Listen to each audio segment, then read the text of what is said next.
Hi, my name is Lila, and this is Ask Me Anything, Vedic Astrology. Today we're going to be going over the likely outcome of No King's Day, October 18th, 2025. Peace or Pandemonium. Find out now. Now, before I go into what I think may happen tomorrow, No King's Day, 18th of October, 2025, I'd like to go over a general overview of the chart of the United States of America. This is a Vedic astrology chart, and this is the first house. It is Cancer. Cancer is owned by the moon, and the moon is seated good strength in the 11th house of gains and friends. The 11th house in the chart of the United States is Taurus. Moon is always exalted in Taurus. Moon is a very public planet. It is queen of the planetary cabinet. It is a very wealthy planet and a very hospitable planet. It is a peace-loving planet. Against that backdrop, we have Jupiter owning the sixth house. This is the sixth house. 1, 2, 3, 4, 5, 6. Sixth house of debt, war, fire, theft, vandalism, arguments, disagreements, litigation, and bankruptcies. It is seated in the fifth house of speculative investments. We do invest quite a bit in war as a nation. Mars owns Aries. Aries is seated in the 10th house of the chart of the United States. That's generally the house of career, what you do for a living. It is represented by Mars. Mars is a war type, as a warrior planet. It is commander-in-chief. This war planet is seated in the house of speculative investments. We do invest quite a bit into war. We have Venus owning the fourth house of domestic peace and happiness, seated in the sixth house of fire, theft, vandalism, disease, bankruptcies. What this creates, the owner of the fourth and the sixth, is constant and completely avoidable arguments. I can think of no better description of our Congress than constant and completely avoidable arguments. This is the general backdrop against which the events of Saturday, October 18th, are going to be occurring. Now let's take a look at the transit charts, meaning what is happening with the planets as they transit through the zodiac. This outer circle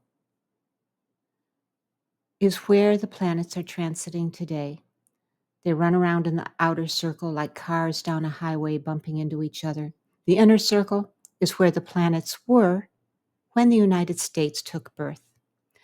What has been going on is K2. KE is for K2. K2 is the planet of disappointments, setbacks, and delays. It aspects 5, 7, and 9 houses away. This is transit K2. And this, on the inner circle, is natal Venus. Venus again represents domestic peace and happiness. K2, 1, 2, 3, 4, 5. K2 today is, let me see, where are we? 2346. Venus, this is the birth chart, 2351. Well, dagnabbit. K2 has been aspecting Venus exactly, almost exactly, for 3 months. When a malefic planet like K2 aspects a benefic planet like Venus, it's like slamming your hand in a car door. And imagine if you slammed it in a car door and you open it up and you take your hand out, it's going to hurt. But imagine it got stuck in there for a minute, a day, an hour, a week, you would be screaming. And this is what's happening with the chart of the United States of America. Venus is screaming from the pressure of K2, a very separative planet and a very violent planet. It can bring sudden, unexpected changes and very old karma. We have Venus, transit Venus, is always debilitated in Virgo. So we have a debilitated Venus, we have a debilitated Sun. Sun owning the house of bank account, continuity of family life, seated in the house of domestic peace and happiness. Seems like it would be a very good placement. However, Sun is not only weak at barely 1 degree, 0.59, it is also debilitated. So we have debilitated Venus, debilitated Sun. We have Ketu aspecting Venus for 3 months straight. And now we have Jupiter, 1, 2, 3, 4, 5, 6, 7, 8, 9, aspecting Saturn. Jupiter aspects 5, 7, and 9 houses away. Saturn is at 2 degrees. Jupiter is as good as 0. So that's an 80% aspect. And that aspect goes from approximately the middle of October through the middle of December. So we have any number of very, very, very dangerous aspects going on all at one time. Debilitated Venus, debilitated Sun, Ketu, planet of disappointments, setbacks, and delays, aspecting Venus, owner of the house of domestic peace and happiness. This is not a good aspect. This is very dangerous. The most dangerous aspect of all of these is Jupiter aspecting Saturn. Jupiter owns the house, again, the 6th house of bankruptcy, illness, fire, theft, vandalism, war, diseases, arguments, violence, and it's aspecting Saturn. Saturn, in the chart of the United States, owns the 8th house of vulnerabilities, the disenfranchised, the poor, the sick, the elderly, the needy. It owns the house, the 8th house, which is also death and death-like experiences. This is a very, very volatile aspect. It reminds me again of the question circulating in the 1960s, what happens when an unstoppable force hits an immovable object? And the answer to that was friction. And this is what I see happening on Saturday, October 18th, 2025. There will be friction. We have 2 opposing forces. You have Jupiter, you have Saturn. Saturn represents, again, the indigent, the needy, the elderly, the poor, and the sick. Jupiter owns the planet of war.